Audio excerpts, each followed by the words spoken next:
Welcome to my diagonal math class YouTube channel.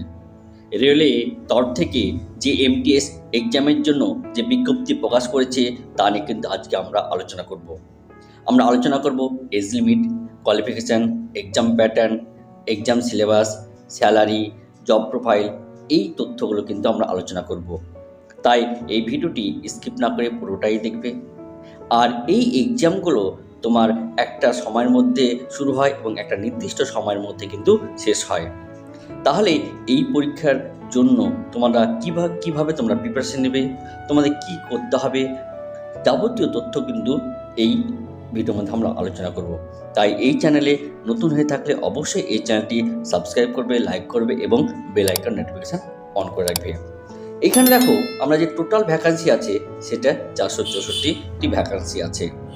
এখানে যে আনরিজার্ভডের জন্য কত 194, এসসিদের জন্য 70, এসটিদের জন্য 32, ওবিসিদের জন্য 122 আর ইডাব্লিউএসের জন্য তোমার 64তে কিন্তু ভ্যাকান্সি আছে। কেন এটা ভালো ভ্যাকান্সি সেটাও নিয়ে আমরা আলোচনা করব। এই ভ্যাকান্সি কিন্তু তোমাদের পরবর্তীকালে কিন্তু বাড়তেও পারে। আলোচনা করবো ইম্পর্টেন্ট ডেট নিয়ে। দেখো নোটিফিকেশানটা বেরিয়েছে কত 13ই জানুয়ারি এবং ফর্ম ফিল আপ শুরু হবে কত 18ই জানুয়ারি থেকে 16ই ফেব্রুয়ারির মধ্যে। দেখো এই ডেটগুলো তোমার জন্য খুবই ইম্পর্টেন্ট, তাই এই ডেটগুলো তুমি খাতায় কিন্তু নোট ডাউন করে রাখো। তুমি যদি ফর্মের মধ্যে কোনো কিছু ভুল করে থাকো তাহলে সেটা তোমার 23শে ফেব্রুয়ারি থেকে 27শে ফেব্রুয়ারির মধ্যে তোমার কিন্তু কারেকশন করতে হবে। এবার দেখো এই পরীক্ষাগুলো কেন আমাদের জন্য ইম্পর্ট্যান্ট, কেন এই পরীক্ষাগুলো ভালো। আমরা এই যে ওয়েস্ট বেঙ্গলে যে পরীক্ষাগুলো দিই, কবে ফর্ম ফিল আপ হয়, কবে পরীক্ষা হয় তার কিন্তু ঠিক ঠিকানা নাই। কিন্তু এখানে দেখো একটা নির্দিষ্ট কিন্তু ডেট দিয়েছে, তোমাকে কবে অ্যাডমিট দেওয়া হবে, তোমার পরীক্ষা কবে, সমস্ত কিছু কিন্তু যাবতীয় তথ্য কিন্তু দিয়েছে। এখানে দেখো অ্যাডমিটটা কার্ড যে দেওয়া হবে তোমাকে এপ্রিল মাসে, এবং দেখো সিবিটি 1 যে পরীক্ষাটা হবে সেটা এপ্রিল মাসে। তারপরে দেখো সিবিটি 2 পরীক্ষাটা হবে কত অগাস্ট মাসে, এবং এই পরীক্ষার জন্য যে ফিজিক্যাল এফিসিয়েন্সি টেস্ট বা পিইটি সেটা হবে কত অক্টোবর বা নভেম্বর মাসে। তাহলে তুমি বুঝতেই পারছো যে তোমার 2025 সালের মধ্যে যাবতীয় কিন্তু প্রসেস কিন্তু কমপ্লিট হয়ে যাবে। এরপরে কিন্তু তোমার কী হবে ডকুমেন্ট ভেরিফিকেশান, তারপরে তোমার কী হবে মেডিকেল টেস্ট, তারপর তোমাকে কিন্তু নিয়োগপত্র দিয়ে দেওয়া হবে। অর্থাৎ পুরো 1 বছরের মধ্যে কিন্তু তোমার দেখো এই যাবতীয় যে প্রসেস সেটা কিন্তু কমপ্লিট হয়ে যাবে।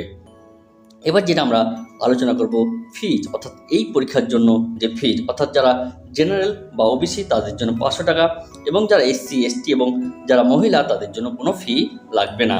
এবার দেখো যে এই পরীক্ষার জন্য আমাদের যে বয়সটা নির্ধারণ করেছে সেটা কত 18 থেকে 30। অর্থাৎ আমরা জানি সেন্ট্রাল গভর্নমেন্টের যে চাকরিগুলো সেই চাকরিমা সেটা কিন্তু অনেকটাই কম থাকে। তাহলে তুমি বুঝতে পারছো যারা এখন 18 থেকে 30-এর মধ্যে আছো তাদের দেখো কম্পিটিশনটা কিন্তু অনেকটাই কিন্তু তোমাদের জন্য কমে যাবে। অর্থাৎ যারা 31 হয়ে যাবে বা তার বেশি তারা কিন্তু এই এক্সামটা দিবে না। স্বভাবত এই পরীক্ষার জন্য যে কম্পিটিশান সেই কম্পিটিশানটা কিন্তু অনেকটাই কম। আর তোমরা বুঝতে পারছো যেহেতু এখানে সিট কম তাই অ্যাপ্লাই সংখ্যাটাও কিন্তু অনেকটাই কিন্তু কম হবে। তাই তোমার যদি ভালো প্রিপারেশন থাকে তাহলে এই সেন্ট্রাল গভর্নমেন্টের চাকরি কিন্তু তুমি পেতেই পারো। পরীক্ষার জন্য দেখো এখানে একটু ভুল আছে, এসসি এসটিদের জন্য 5 বছর এবং ওবিসিদের জন্য কত 3 বছর, এটা একটু কারেকশন হবে। অর্থাৎ এসসি এসটিদের জন্য কত 5 ইয়ার্স এবং ওবিসিদের জন্য কত 3 ইয়ার্স কিন্তু বয়সের ঊর্ধ্বসীমা পর্যন্ত ছাড় আছে, এবং যারা রেগুলার DFCIL তাদের জন্য 8 বছর জন্য ছাড় দেওয়া আছে। আলোচনা করব এডুকেশন কোয়ালিফিকেশন, অর্থাৎ আমরা যে কোনো রিকগনাইজ বোর্ড থেকে যদি আমরা 10 পাস করে থাকি তাহলে এই চাকরির জন্য অ্যাপ্লাই করতে পারবো। তার সঙ্গে দরকার 1 year duration apprentice ITI approved by NCBT, এবং তার সঙ্গে আমার দরকার কত 60 মার্কস। এবার দেখো এই পরীক্ষার জন্য কিন্তু 10 পাসের জন্য কিন্তু 40,000 টাকা সেন্ট্রাল গভর্নমেন্টের চাকরি 40,000 টাকা কিন্তু তাদের হাতে দেওয়া হবে। এছাড়া আরও যে অন্যান্য সরকারি চাকরির যে ফ্যাসিলিটি সেই ফ্যাসিলিটিগুলো পাবে। এবার আমরা আলোচনা করব এক্সাম প্যাটার্ন নিয়ে। দেখো এখানে যে অঙ্ক থাকবে 30টা প্রশ্ন 30 মার্কস। এবার দেখো জেনারেল অ্যাওয়ারনেস 15টি থাকবে 15 মার্কস, এবং জেনারেল সায়েন্স 15টি থাকবে 15 মার্কস, এবং GI 30টি থাকবে 30 মার্কস, এবং রেলে অর্থাৎ রেল সম্পর্কে যে সাধারণ জ্ঞান তা নিয়ে তোমাকে 10টি প্রশ্ন দেবে 10 মার্কস। অর্থাৎ টোটাল তোমার 100টি প্রশ্ন থাকবে 100 মার্ক। তোমার টাইম দেবে কত 90 মিনিট। আর এর সঙ্গে দেখো তুমি জন্য অর্থাৎ 4টি যদি তুমি প্রশ্ন ভুল করো তার জন্য কিন্তু 1 নাম্বার ডিডাক্ট হবে, অর্থাৎ 1/4 তোমার কি হবে নাম্বার ডিডাক্ট হবে প্রতিটি প্রশ্নের জন্য। অর্থাৎ এই পরীক্ষার জন্য তোমার কি নেগেটিভ মার্কস আছে। এবার দেখো আমরা আলোচনা করব যে ফিজিক্যাল এফিসিয়েন্সি টেস্ট। এখানে ছেলে এবং মেয়েদের জন্য কিন্তু আলাদা আলাদা ক্রাইটেরিয়া রাখা হয়েছে। ছেলেদের জন্য 35 কেজি ওয়েট বহন করতে হবে 100 মিটার, সেটা কত 2 মিনিটে, এবং 1000 মিটার রান অতিক্রম করতে হবে, সেটা কত 4 মিনিট 15 সেকেন্ডে। ফিমেল ক্যান্ডিডেটের জন্য দেখো 20 কেজি ওয়েট বহন করতে হবে 100 মিটার, সেটাও কিন্তু তাদের 2 মিনিট, এবং তাদের 1000 মিটার রান অতিক্রম করতে হবে 5 মিনিট 40 সেকেন্ড। অর্থাৎ দেখো তাহলে এই হলো তোমার সংক্ষিপ্ত যে এক বিজ্ঞপ্তি প্রকাশ করেছে রেলওয়ে থেকে, অর্থাৎ তাদের যে MTS মাল্টিটাস্কিং এই এক্সামের জন্য বা এই ভ্যাকান্সির জন্য।